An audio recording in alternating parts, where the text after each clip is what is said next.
Bismillahirrahmanirrahim. Assalamualaikum warahmatullahi wabarakatuh. Nama saya Muhammad Dafa, NIM 2114020-115. Adapun tujuan saya pembuatan video ini ialah untuk memenuhi salah satu tugas, yaitu UTS dari Ma'had Al-Bahthi fi Ta'lim Al-Lughah Al-Arabiyah. Nah, sebelumnya kita akan membahas apa sih Ma'had Al-Bahthi fi Ta'lim Al-Lughah Al-Arabiyah ini. Yang pertama yaitu manhaj. Manhaj ini berasal dari kata nahaja, yang dimana artinya tersebut ialah jalan atau cara. Nah, di sini kita artikan sebagai metode. Nah, selanjutnya ada kata al-bahthi. Al-bahthi ini artinya itu pembahasan.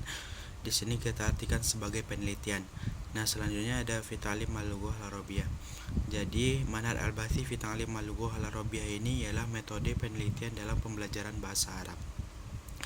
Nah, seterusnya kita bahas apa sih manhaj itu, apa sih al-bahthi itu, apa sih metode itu, apa sih penelitian itu.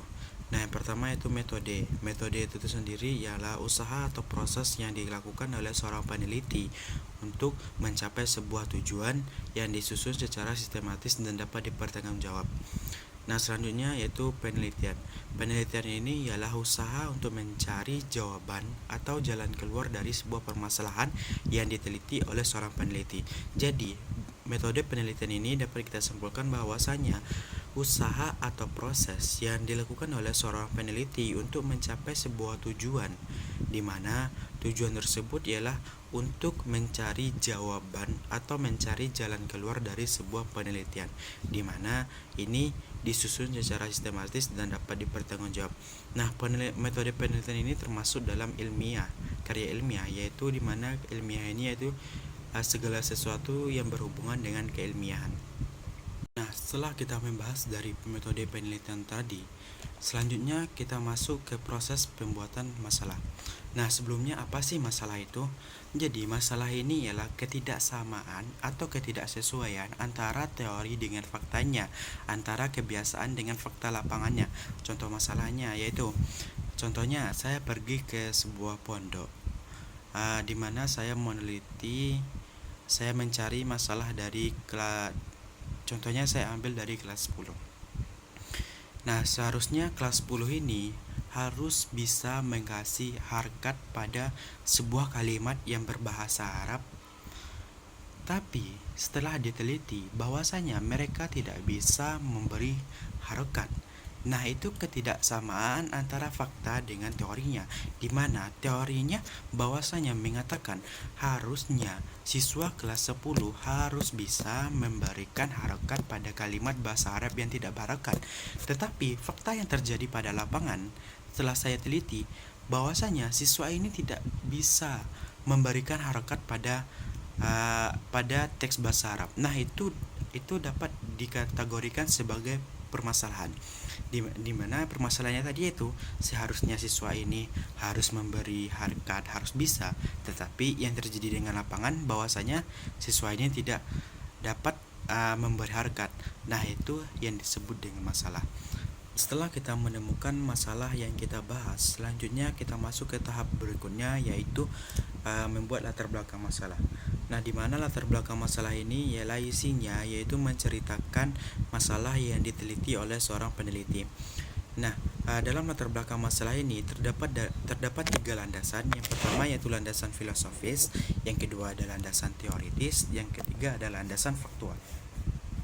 Nah, yang masuk kita pertama yaitu landasan filosofis. Di mana landasan filosofis yang ini, di mana landasan ini menceritakan ke intinya, harus langsung ke intinya, atau menceritakan apa yang dipermasalahkan.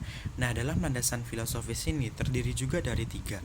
Yang pertama adalah landasan ontologis, yang selanjutnya ada landasan epistemologis, yang selanjutnya ada landasan landasan aksiologis. Nah, yang pertama itu landasan ontologis. Landasan ontologis ini ialah hakikat atau ada nggak masalah itu. Contohnya tadi yaitu dimana kita menemukan bahwasanya siswa kelas 10 ini dimana seharusnya mereka harus bisa memberi harokat, tapi fakta yang terjadi di lapangan bahwasanya mereka tidak dapat memberikan harokat pada sebuah teks bahasa Arab. Nah, itu yang dimaksud dengan landasan ontologis. Ada nggak masalah itu atau hakikat masalah itu sendiri? Atau di landasan ini juga dapat kita mengemukakan apa sih harokat itu, kita jelaskan gitu. Nah, selanjutnya yaitu ada landasan epistemologis, di mana landasan epistemologis ini dapat dipertemukan atau dapat dipelajari. Nah, dari masalah ini dapat kita temukan tadi kan, kita temukan bahwasanya siswa ini tidak dapat memberi harokat. Nah, setelah itu uh, kita kita bisa mempelajarinya bagaimana memberikan sebuah harokat pada sebuah teks bahasa Arab, di mana kita mempelajari ilmu nahwu, ilmu sorof yang mengenai tentang pemberian harokat. Nah, selanjutnya yaitu landasan aksiologis, di mana landasan aksiologis ini manfaat. Apa sih manfaat dari penelitian kita? Penelitian kita ini, di mana penelitian kita ini contohnya dari tadi, manfaatnya ialah agar siswa kelas 10 pada tahun berikutnya agar dapat memberikan harokat pada sebuah teks bahasa Arab.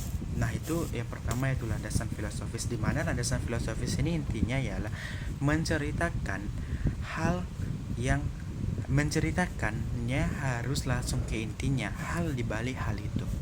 Nah, yang kedua yaitu ada landasan teoritis, di mana landasan teoritis ini ialah memperkuat dari landasan filosofis, di mana seorang peneliti memaparkan fakta yang terjadi di lapangan, juga memaparkan hasil hasil hasil penelitian kita, dan memaparkan juga beberapa pendapat para ahli untuk memperkuat dari landasan filosofis tadi. Nah, selanjutnya ada yaitu landasan faktualis, yaitu di mana seorang peneliti ini memaparkan fakta-fakta yang terjadi di lapangan dengan cara wawancara, di mana seorang peneliti ini dengan mencari fakta tersebut dengan melalui wawancara, pengamatan, metode, dan lain-lain.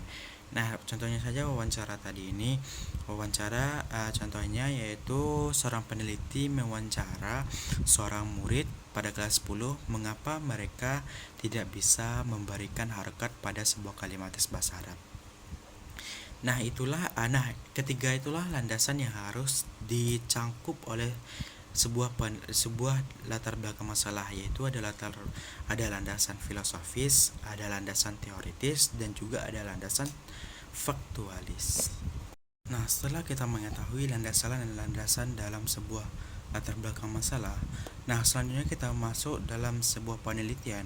Harus terdapat 5 komponen, di mana komponen tersebut yang pertama yaitu ada variabel, yang kedua ada metode, yang ketiga ada subjek atau objeknya, yang keempat ada lokusnya, yang kelima ada tempusnya. Nah, yang pertama kita masuk yaitu pada variabel. Variabel itu sendiri adalah suatu besaran yang dapat diubah, di mana perubahan tersebut dapat mempengaruhi dari hasil penelitian kita. Nah, contohnya seperti ini. Contoh judulnya, efektivitas pembelajaran bahasa Arab dengan menggunakan metode community language learning, upaya meningkatkan kemampuan belajar. Nah, dalam variabel ini terdapat ada 2 variabel, yaitu ada variabel X dan variabel Y, di mana variabel X ini yang dimaksud adalah variabel bebas. Yang kedua ada variabel Y, yaitu yang terikat. Nah, apa sih variabel X dalam sebuah tema tadi? Nah, variabel X-nya yaitu community language learning, di mana jika community language learning ini jika tidak mempengaruhi dari hasil penelitian kita, mungkin ini dapat kita ubah metodenya dengan cara yang lain, contohnya dengan maratul istima atau kalam, di mana dapat meningkatkan kemampuan berbicara pada siswa kita. Nah, yang kedua yaitu variabel Y, di mana variabel Y ini ialah terikat, di mana kemampuan belajar ini tidak dapat diubah. Jadi intinya kemampuan berbicara ini tidak dapat diubah. Jadi seorang siswa ini harus mampu berbicara di depan umum. Nah, selanjutnya yaitu ada metode. Nah, metode apa sih yang digunakan? Dari judul yang tadi, seorang peneliti menggunakan metode community language learning. Nah, selanjutnya ada subjek atau objeknya. Sebenarnya subjeknya itu adalah pada kemampuan berbicara siswa MTSN Nurul Huda Darmasraya tahun 2023. Nah, jadi subjek atau objeknya itu yaitu siswa MTSN Nurul Huda Darmasraya. Nah, selanjutnya ada tempusnya. Tempusnya itu di mana? Yaitu di Pondok Pesantren Nurul Huda.